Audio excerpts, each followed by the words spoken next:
رقم 3 الرز البني. نيجي بقى للي متصنف انه صحي فعلا. الرز البني هو في الاساس رز ابيض بس محافظ على القشره الخارجيه لانه خالي، وده معناه انه غني اكتر بالالياف والفيتامينات والمعادن. المؤشر الجلايسيمي اقل من الابيض فمناسب لمرضى السكر، بيشبع جدا لان الالياف بتبطئ الهضم.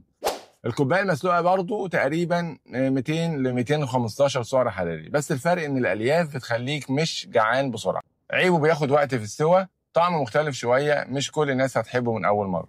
خلينا دلوقتي نقارن ما بينهم بكل بساطه. المصري طعمه حلو، بيلزق شويه، بيرفع السكر بسرعه. البسمتي خفيف وبيفلفل، احسن للدايت والسكر. البني غني بالالياف، انسب للناس اللي عايزه اكل صحي ومعدتهم تفضل مليانه. يعني لو انت رياضي وعايز طاقه سريعه بعد التمرين، المصري ده هيكون اختيار مناسب ليك. لو انت عامل دايت او عندك سكر، البسمتي او البني هيكونوا افضل. لو انت عايز تاكل حاجه صحيه وما تشبعش بسرعه، البني هيبقى ملك اللعبه بالنسبه لك. على فكره الفرق مش بس في نوع الرز، طريقه الطبخ نفسها بتفرق. يعني الرز لو اتسلق واتبرد وبعدين اتسخن تاني، النشا المقاوم فيه بيزيد، وده بيخليه ابطأ في رفع السكر وكأنه دايت اكتر. فممكن تستفيد من ده حتى لو استخدمت الرز المصري. الخلاصه مش مهم تمنع الرز خالص، المهم تختار النوع والطريقه اللي تناسب صحتك وظروفك.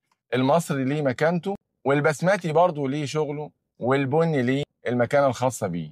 الموضوع مش حرمان، الموضوع انك تختار صح. قولوا لي بقى في الكومنتات انتوا بتحبوا اي نوع رز اكتر، وهل عمركم جربتوا الرز البني؟ ما تنسوش تعملوا لايك وشير، واستنوا فيديوهاتنا عن الاكل والصحه. دمتم بصحه.